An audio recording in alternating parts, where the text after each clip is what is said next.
Boa noite a todos, sejam todos muito bem-vindos. Com muita alegria sempre eu recebo essa oportunidade de falar com vocês, para ter esse nosso bate-papo, como eu falo, né? Porque palestra e é só Isabel, Edson. A Vera se mostrou numa palestrante, gente, né? Ficou grata, viu?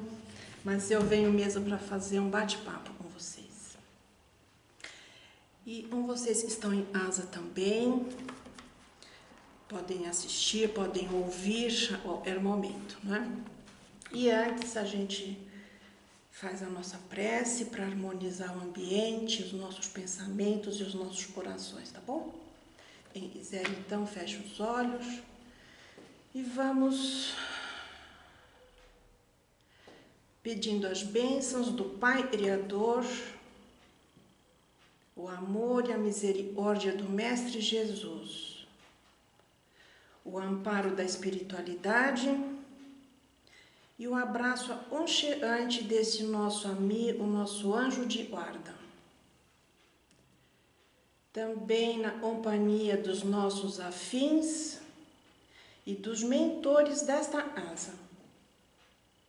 Nós pedimos permissão e amparo para conversarmos hoje sobre mais uma parábola de Jesus e possamos absorver os ensinamentos, colocá-los em prática e assim poder ser hoje um pouquinho melhor do que ontem e amanhã um pouquinho melhor do que hoje. Sendo assim, peço a permissão de Jesus para dar início à nossa conversa desta noite. E assim seja, graças a Deus. Já há alguns dias eu tenho pensado sobre isto, e aí eu falei, vou conversar com ele sobre este capítulo do Evangelho segundo o Espiritismo, e fala assim: muitos os chamados e poucos os escolhidos. E vocês devem conhecer, eu imagino, a parábola sobre esta frase. É aquela parábola, e Jesus diz assim: o reino dos céus é semelhante a um reino aonde o rei vai dar a festa de núpcias para o seu filho.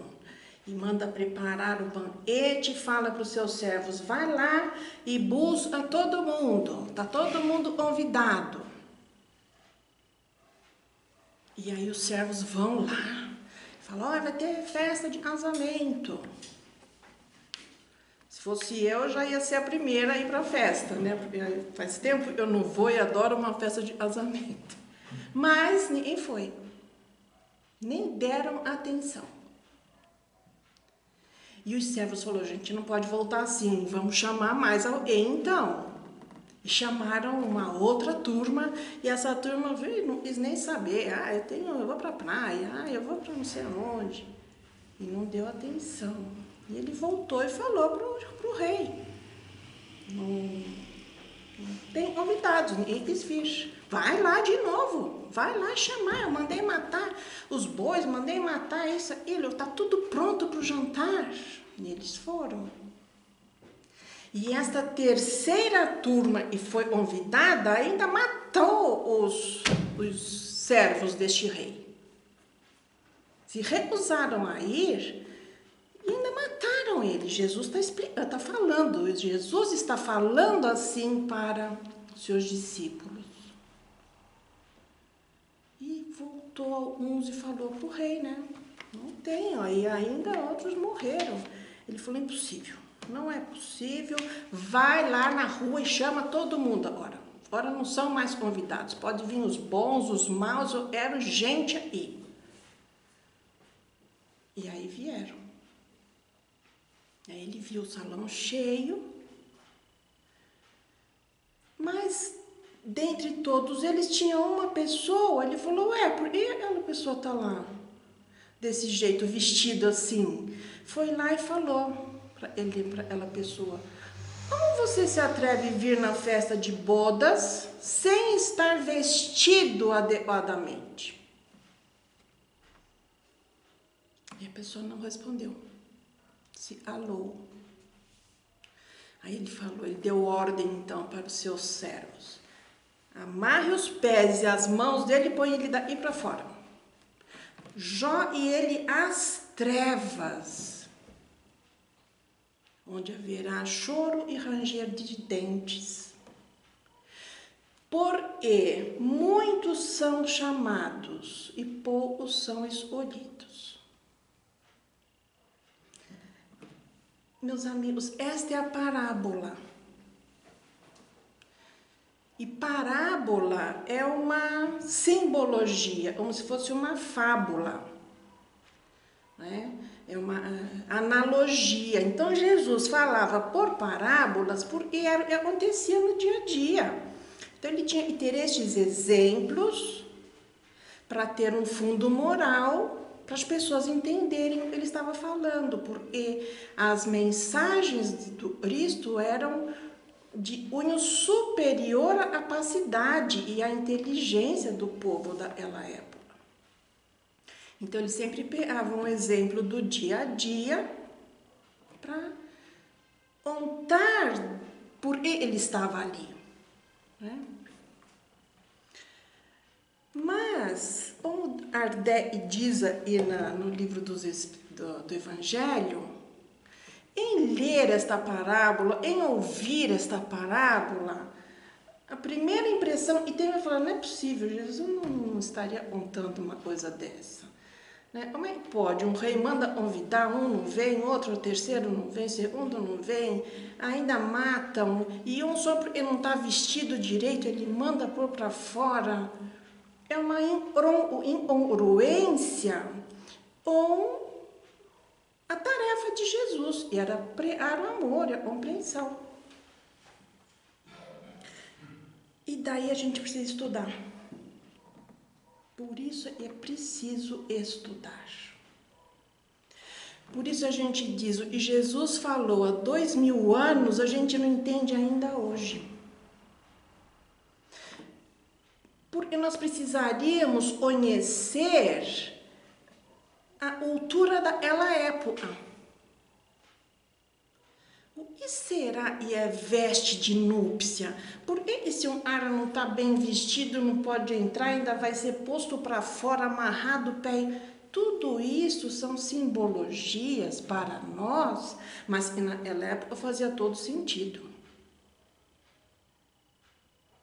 Como, por exemplo, na outra parábola de Jesus, ele diz, é mais fácil, todo mundo procura a porta larga do que a porta estreita.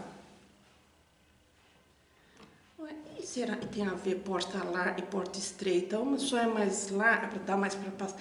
Por que será isso? Então, eu fui buscar a interpretação da porta, estou só trazendo um exemplo aí. Naquela época, as cidades eram cercadas por muralhas, né? E tinham portas. Tinham os grandes portões e ficavam abertos o dia inteiro para as pessoas saírem da cidade para o trabalho, ir para o campo, ir pastorear e voltar depois para os seus lares.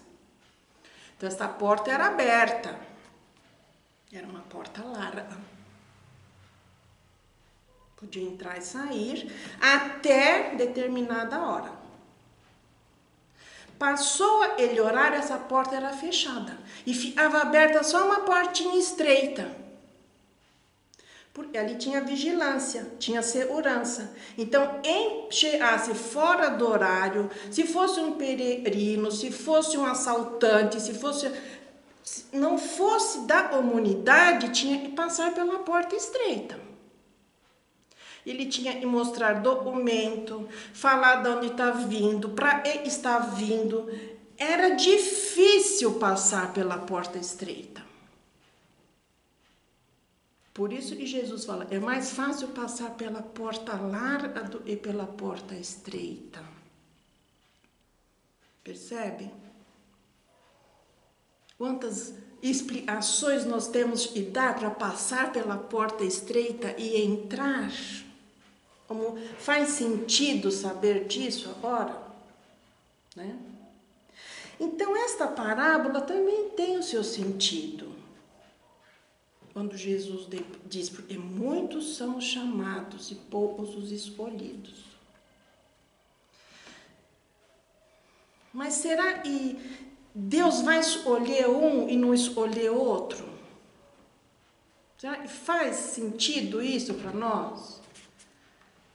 Será que Jesus escolhe? Será que Deus escolhe alguém? Não, não é, gente. Se nós somos todos filhos do mesmo Pai, se nascemos todos à sua imagem e semelhança, qual seja, imagem de bondade, imagem de amor, imagem de caridade, essa é a imagem de Deus a que nós fomos criados, né? Então, para mim, não faz sentido isto. Por que alguns escolhidos, outros não? Porque um foi escolhido para sofrer, outro foi escolhido para ser feliz? Um é escolhido para pagar os boletos, outro não?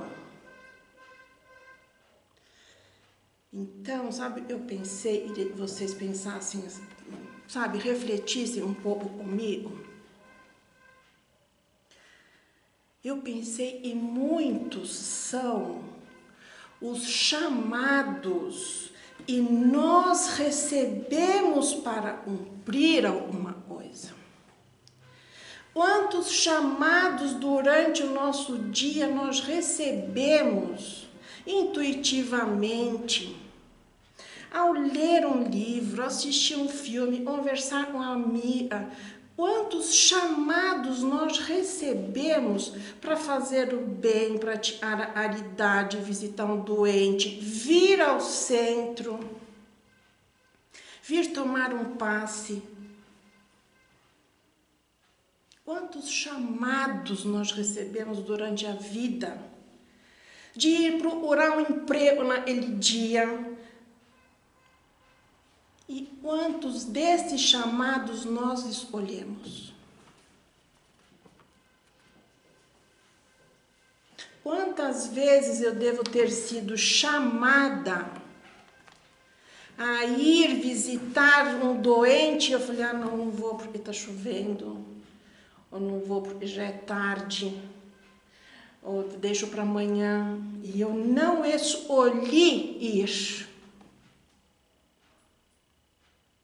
Vocês já devem ter ouvido que a nossa vida é feita de escolhas, né? Nossa vida é o resultado das nossas escolhas.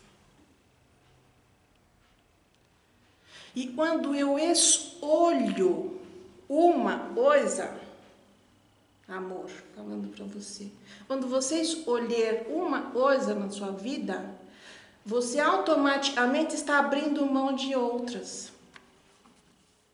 E para se escolher um, é necessário abrir mão de outros.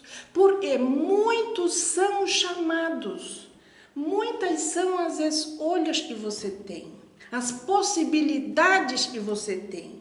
E ao escolher uma, você está abrindo mão de outra. Por isso devemos pensar naquilo, refletir antes de tomar atitudes, antes de tomar decisões. Acho que hoje não tem ninguém contra a vontade, né? Não é? Pode até ter vindo meio assim, mas veio. Fez uma escolha. Percebe? Talvez você não tenha escolhido. Você veio porque seus pais escolheram vir e trouxeram você. Mas, já ela vai ter uma escolha. Você vai escolher vir ou não. Você poderia estar, né? A gente podia estar em casa vendo a TV, preparando um jantar. Não, mas nós escolhemos vir aí. Então, meu convite é para essa reflexão. E muitos são os chamados que nós recebemos durante a vida. Mas poucos são eles escolhidos por nós e nos farão bem. Hoje, do alto dos meus 65 anos e dos meus cabelos brancos, eu posso falar isso. Ah, se eu tivesse feito aquilo. Ah, se eu tivesse escolhido aquilo. Ah, se eu não tivesse feito aquilo. Então a gente diz, é só depois. Mas porque eu não sabia disso antes. E olha, gente, uma coisa importante. Não saber é melhor do que saber e não compreender.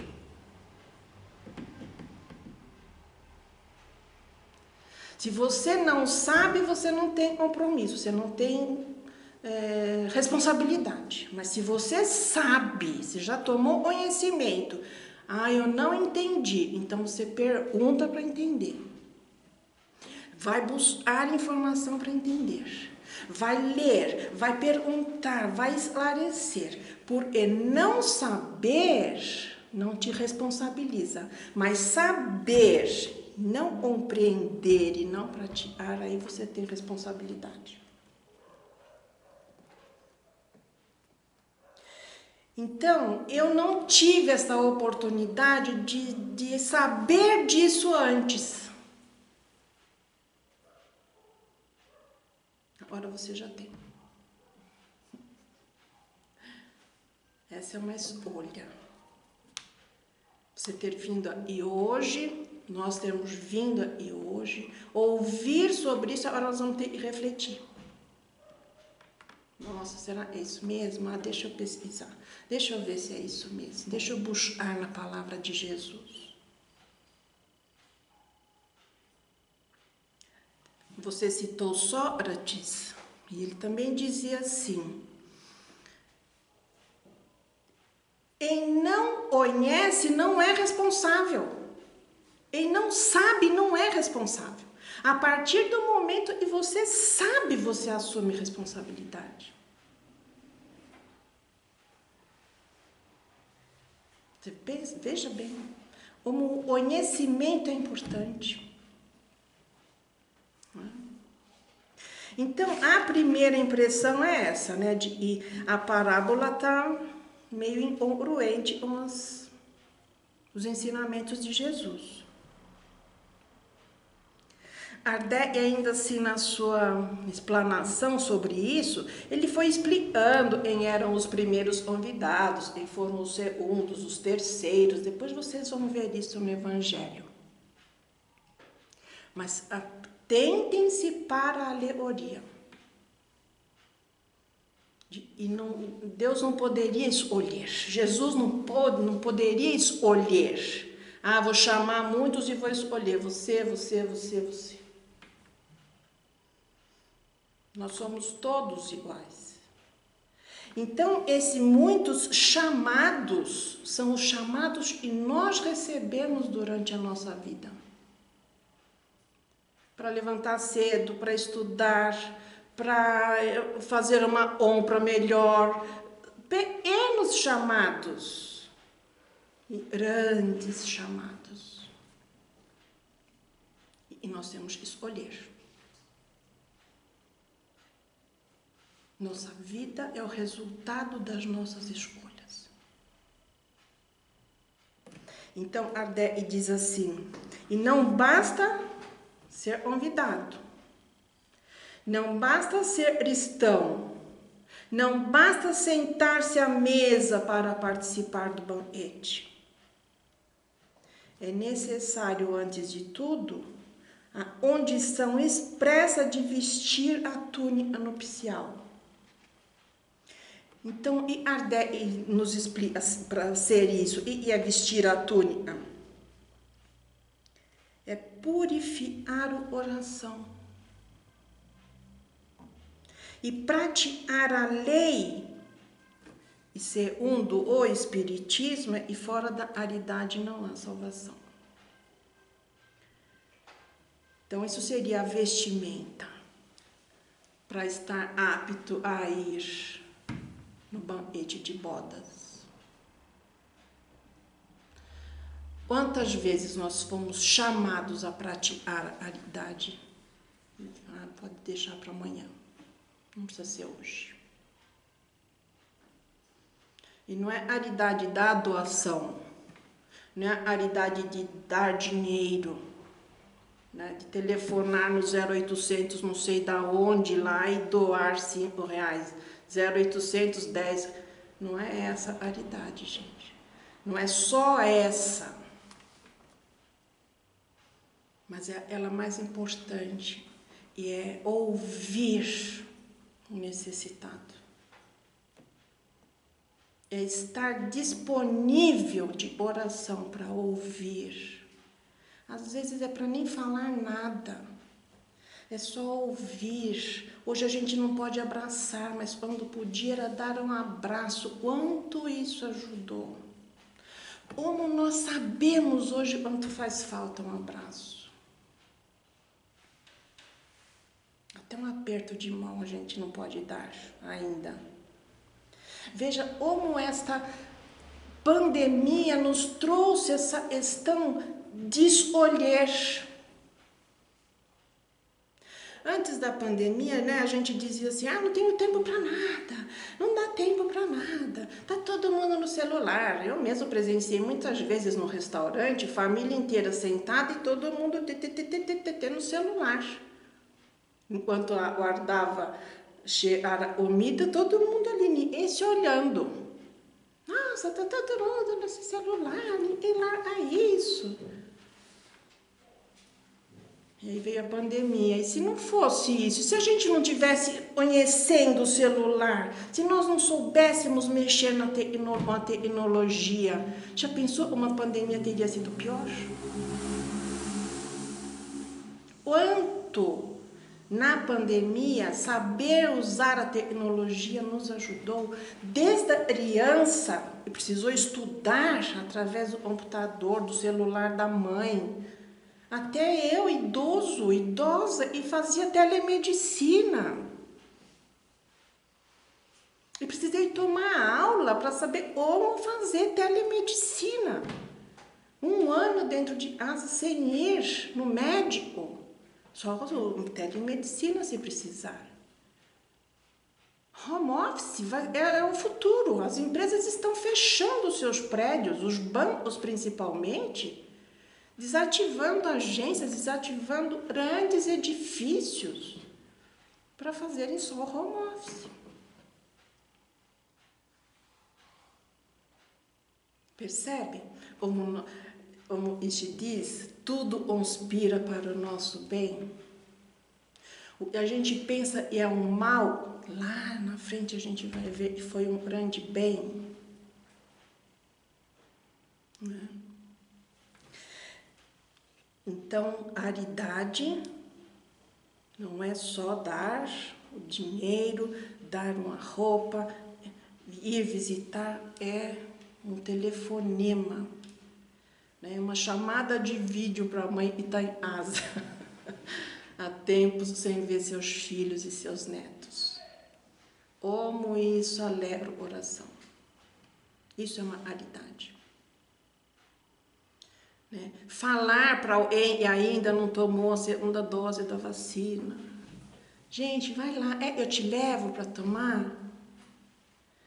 Né? Sem fazer nenhuma apologia, ideologia de ninguém. Mas você está pensando no bem-estar do outro. Né? E ainda, eu pesquei mais algumas coisas aí.